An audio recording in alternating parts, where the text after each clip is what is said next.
Que finanzas, como bien dijiste, es ver hacia el futuro, ¿no? Contabilidad es cuadrar lo que ya pasó, pero ya no hay mucho que puedas hacer.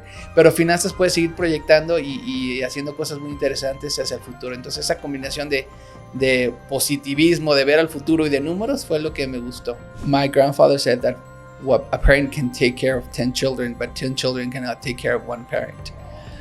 You do not have, or you do not make enough money to have kids. Okay. What do you think about that phrase? Let me just stop you right there, because you said they say you have to save 10%. Yeah. And my big question is, who's they, right? And why 10%? And, okay. And it's normal. It's embedded in our culture. Like save 10%. I'm like, where did that 10% come from? I mean, yeah, why not 50? Why not 50?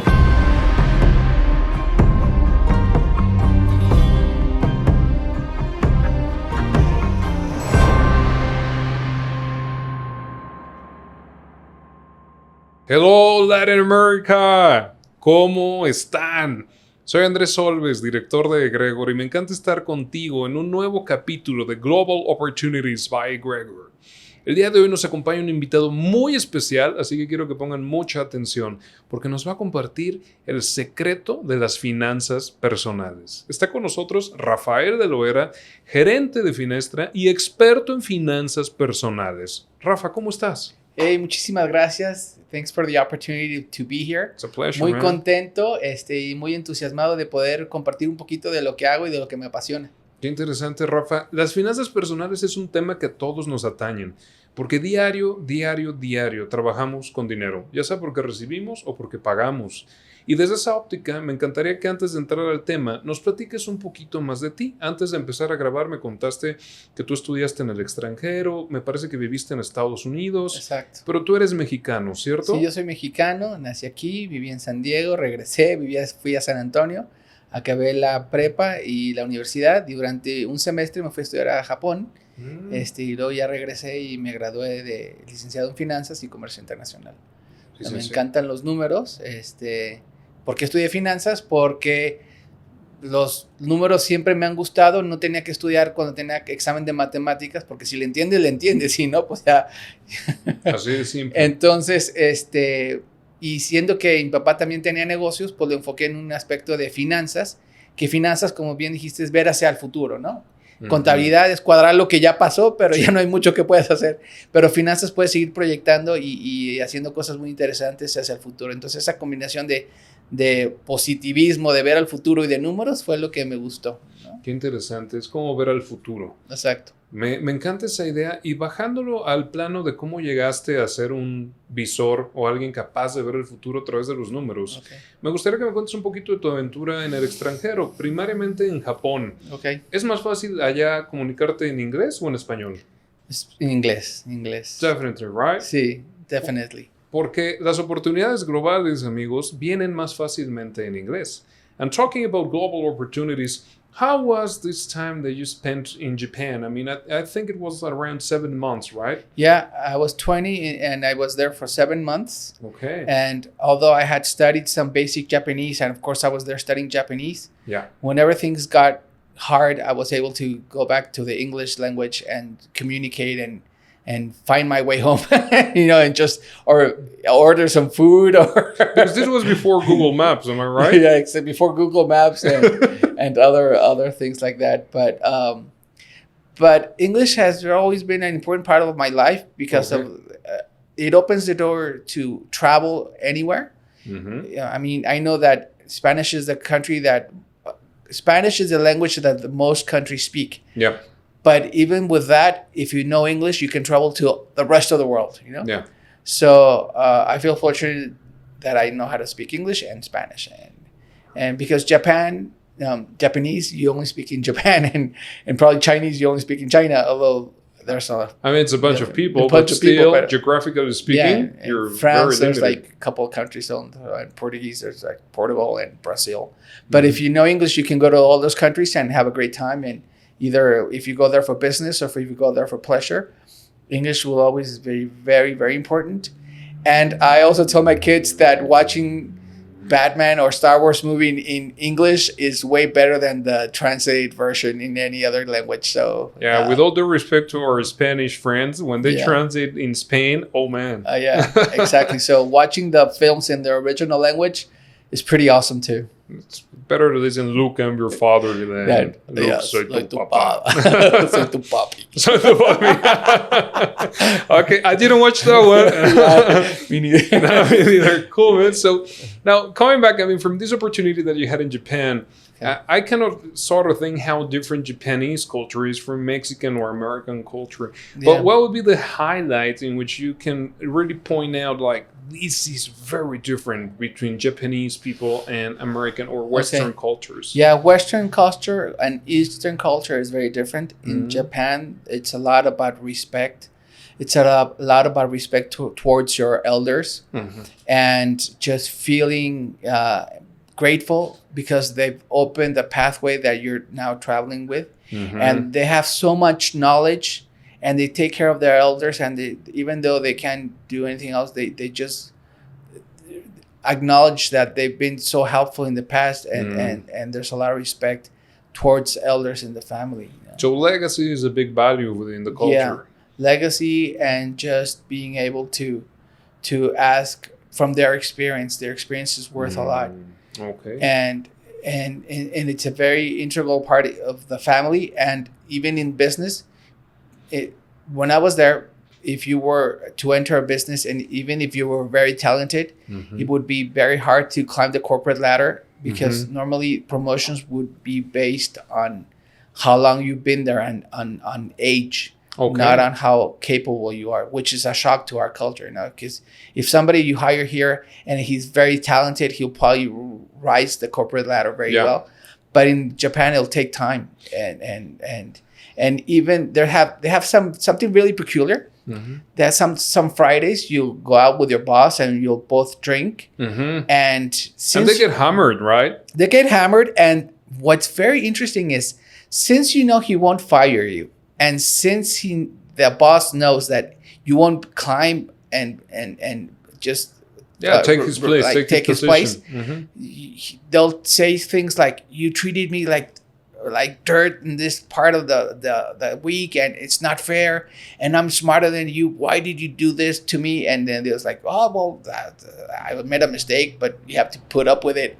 And so it's like a safe space. So it's like a conundrum of feelings that just come out. Okay. But then on Monday, everything's back to normal and nothing happened. Right? So it's a way of just letting things out. Okay. And then that's why they have so many like places where you can go and crash plates and just get all the anger out. It's anger management Friday. And then Monday you're back to normal and nothing happened. He's still your boss. You're still in your and nobody place. talks about it. And nobody talks about it anymore. That's just a couple of Fridays where you go out and just let the things flow. Okay. Exactly. That's quite amazing. I didn't know that about Japanese work culture. It's something different because you're not gonna get fired, and you're not gonna, and your boss is not gonna get fired because you're younger and cheaper. Exactly, more talented or something. Amazing. I didn't know that. That's very interesting. Thank you for sharing that part. Exactly. Now, coming back to the part of personal finance. Okay. Being an expert in personal finance, how can you, as a trainer or as a manager, as an expert in this area, how do you transform your customers from amateurs, noobs, ignorant people into people that can command and foresee their future in terms of finance? How do you transform a person? Exactly. And I would like to start off with this story. My boss told me that ignorance is when you don't know what is required of you. Okay. And we're not ignorant because we don't know the how to calculate the structural analysis of this building because we're not architects. Yeah. We're not ignorant if we don't know about thermal physics because we're not scientists. But in terms of money, we're all a little bit ignorant because, as you said at the beginning, money is all around us, and we use money to buy things to get from point A to point B. It's everywhere. And it's the way that we start planning in the short, medium, and long term towards our future. Okay. When I ask some of my clients where they see themselves in the future, sadly, some clients would answer like, "This Christmas we'll be at our in-laws." Okay. And right now we're in November, so just it's a big problem. Yeah, You only foresee a month into the future. Exactly. So we're very short-sighted as Mexicans in terms of our future. But in terms of our personal future, because in terms of our business, we're a little bit better. Yeah. Not as better as some Chinese or Germans, but in our business, we do have a plan for a monthly budget, and then we have a forecast for a yearly forecast, 5 years, 10 years. Yeah. And you have your mission and your vision statement, and you know where you see yourself in 15 years. Okay. But I invite all my clients to translate that vision into their personal life. Where do you see yourself in the short term? Maybe you're going out for a Christmas vacation. Okay. Or maybe you're going to go out for Holy Week. So you need to start saving for those type of vacation. Maybe you want to purchase your car. So that's maybe like a 6 months planning ahead. And then you start thinking about maybe opening another business. Yeah. So that's like a year or giving the down payment for an apartment or your house. So that's like another medium term goal.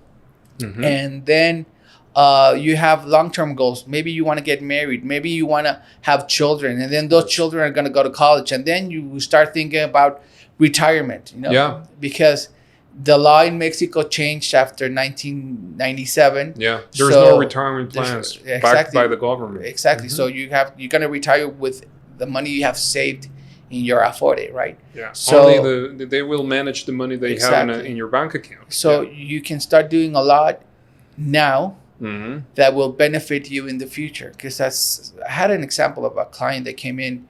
He's like, I want to plan for my retirement. I'm like, how old are you, sir? I'm 60. He's like, when do you want to retire? When I'm 65. Okay. How much do you have in savings? Do you have a house? Yes. How much do you rent it for? No, I live there. I'm like, oh my God, we're going to have a problem. Of course. And because all of a sudden he turned 60 and he's like, oh my God, I got to retire. But if you start thinking about retiring when you're like 20, then you have a little bit of margin and you can start doing very little things that will grow up to be great examples and a great cushion to fall back on. Because retirement is not something that you can tackle in a 5-year plan. No. You need way more time for that. So talking about the stages, you said like thinking about retirement when you're 20 and you're barely thinking about I need to get a job, right? I mean, it's a little bit contradictory with the normal way we think about how we develop in terms of personal finance. Exactly. So how would you describe in terms of slots, let's say, they say that we need to save at least 10% of our money and we do not need to spend more than 30% of our income in rent. Right? Unless you have a house and your parents gave you a house, which is cool, you're probably going to be renting something during the rest of your life, right? Okay. So let me just stop you right there because you said they say you have to save 10%. Yeah. And my big question is who's they, right? And why 10%? And it's normal. It's embedded in our culture. Like save 10%. I'm like, where did that 10% come from? I mean, why not 50? Why not 50? Okay. O sea, Europeans save like 40, 40. Already, or 30. O sea, why 10? Because it's a comfortable number. But let me put this into perspective. Okay, if somebody says they want to buy a car, first I have to ask them what type of car, and if it's new or if it's used or how, because you have to be very specific. Okay. All your goals have to be with the acronym SMART.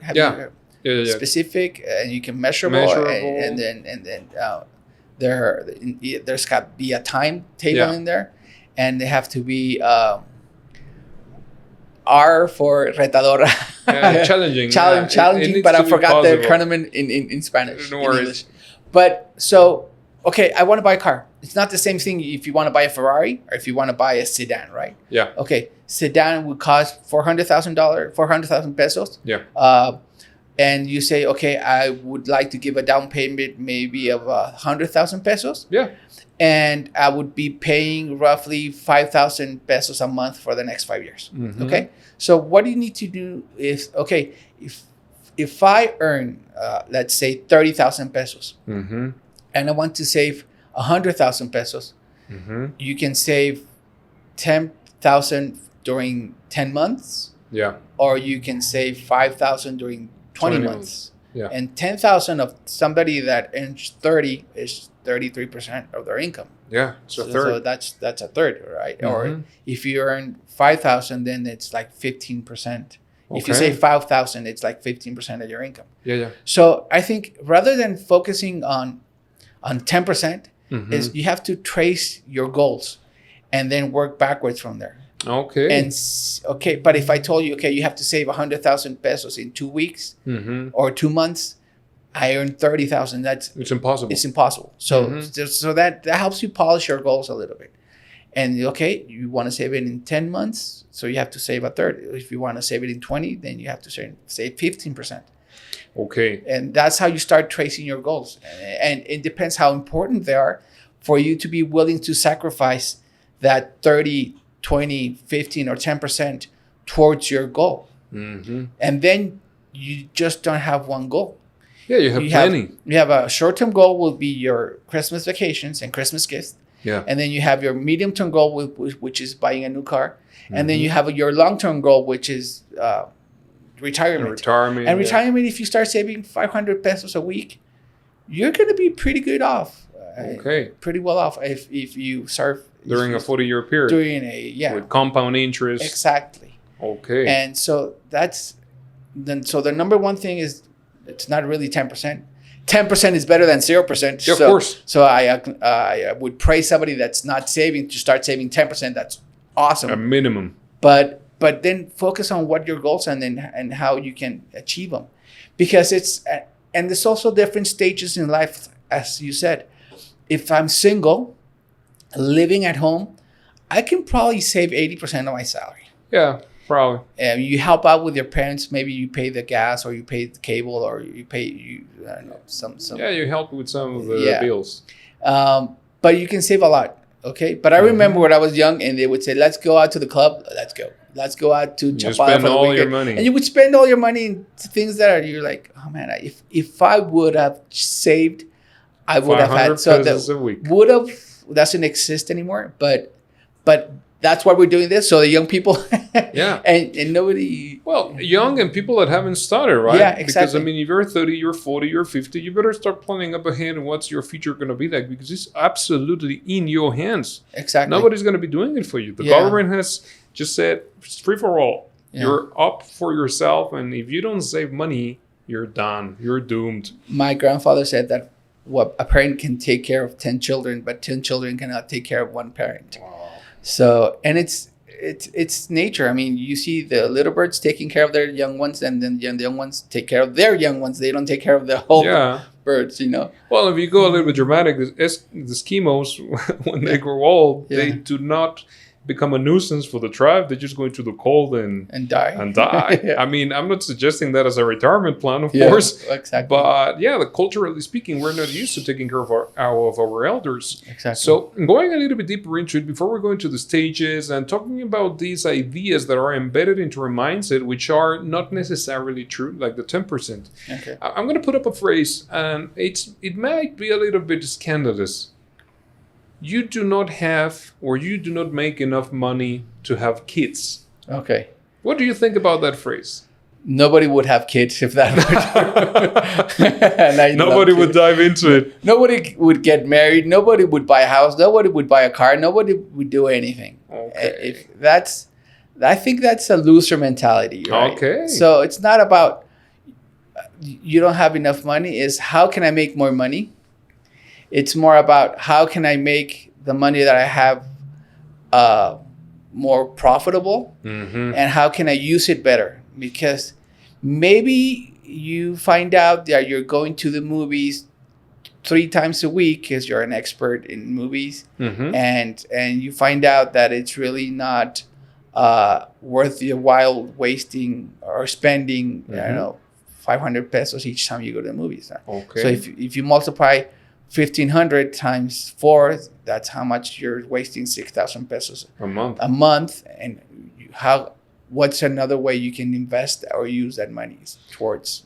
And I love this part that you said loser mentality versus positive mentality. I absolutely loved it, because talking about positive mentality now, how can you structure a life in terms of saving? I know there's not a secret formula and there's no universal formula, but you as a personal finance expert, how can you design a life talking about money in which you can achieve all your objectives? Is there maybe a recipe or a mentality? How do you create this abundance in your life? There's basic things you need to know. And I would start out with a budget. A budget. A budget is just like it's 101 in finance, in personal finance. Because, Excel and just... Yeah. Because if I ask somebody, how much do you make? How much do you earn? They can probably throw that number at me. But if I ask them, okay, last month, how much did you spend? And in what did you spend it in? They'll have a general idea, maybe big things like rent or your car payment or maybe school tuition. But they won't know how much they spend like at a restaurant or in groceries or maybe just going out and eating ice cream or... Which is a big tab, right? The personal expenses is a big tab of money. Expenses. So if you don't have an order, you can be spending more than what you're making. Okay. And people ask, how's that possible? Well, it's very simple. If you have credit cards, you can start using your credit cards and you start spending more than what you're earning. And then you pay the minimum and then you start having a really small debt that grows into a medium-sized debt, and then it grows to a large-sized debt. With a 70% interest per year, it's easy to fall into that. It's a big trap if you don't know how to use credit cards properly. And I'm not saying they're bad; they're great instruments because I feel comfortable going out with my family. If I have like 1,000 pesos, I can go eat tacos, or if I have my credit card, I can go to an Italian restaurant. You know? But I know that money that I use with a credit card is not my money. It's somebody else's money that they're lending to me.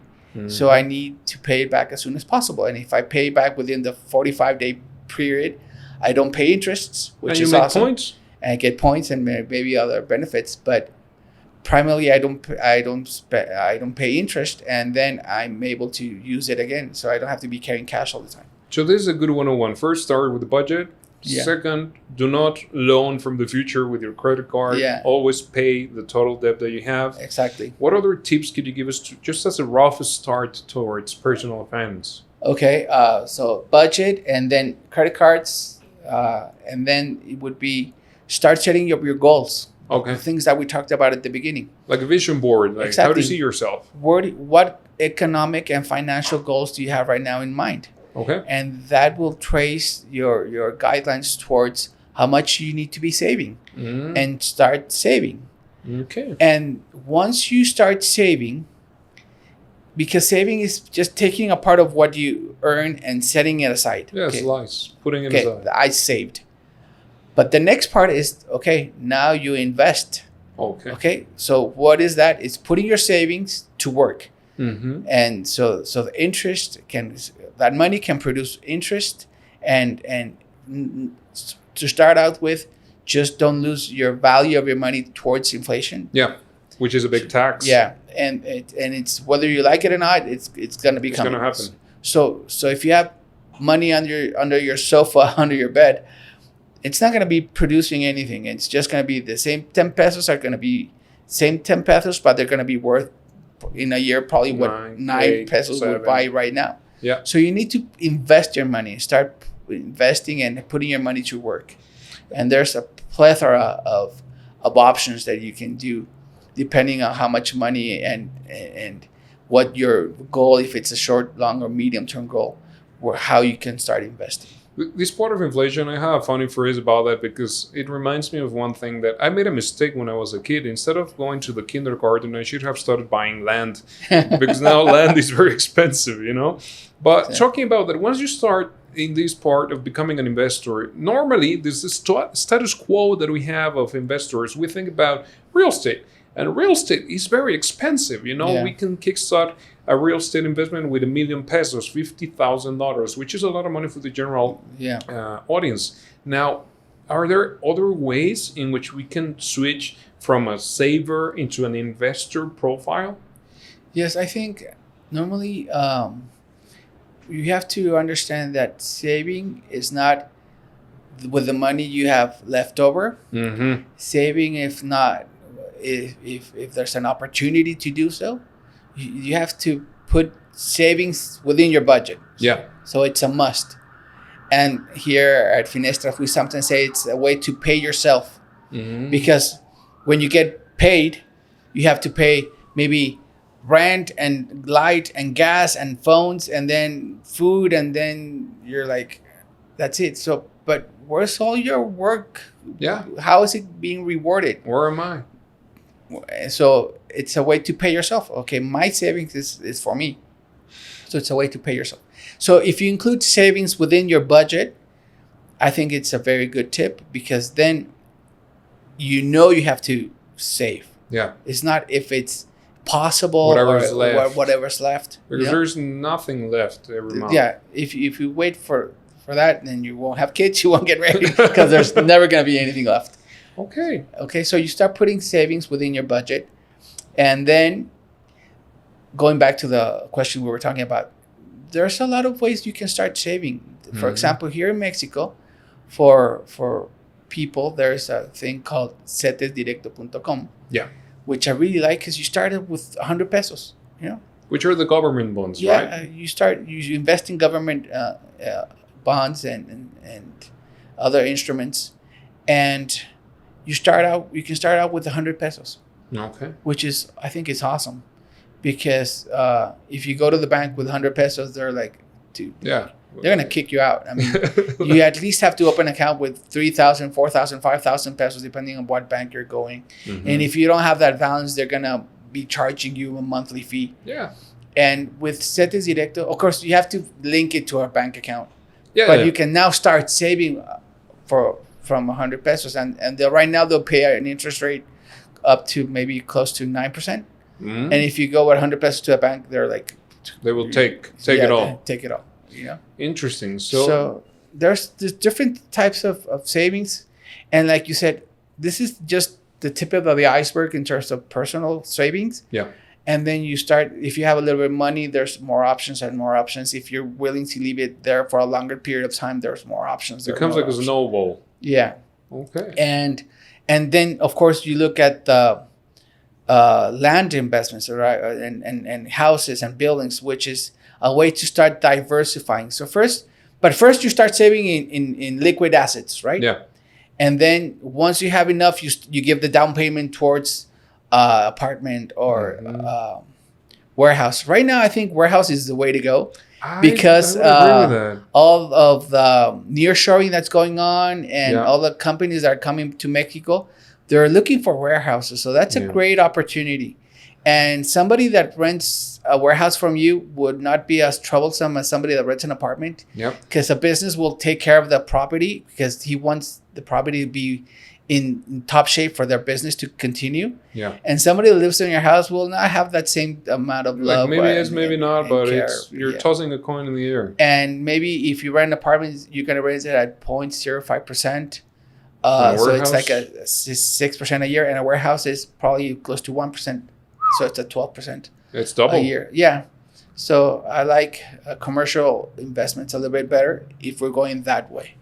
We need to wrap up here, because we are not really telling people what to do, but giving them a landscape of the possibilities that they can achieve once they begin from point zero, which is save. Save, do a budget, ask somebody you trust with what are the best instruments available in the market for you to start saving. Because if you ask, I mean, I don't want to be rude, but if you ask your grandma who saved under her couch, she's not going to probably give you the best advice if you come to an expert and say, I have this, these are my goals, this is how much I can save a month or a year. Give me a plan. Give me a plan and start working. And each plan it's individual.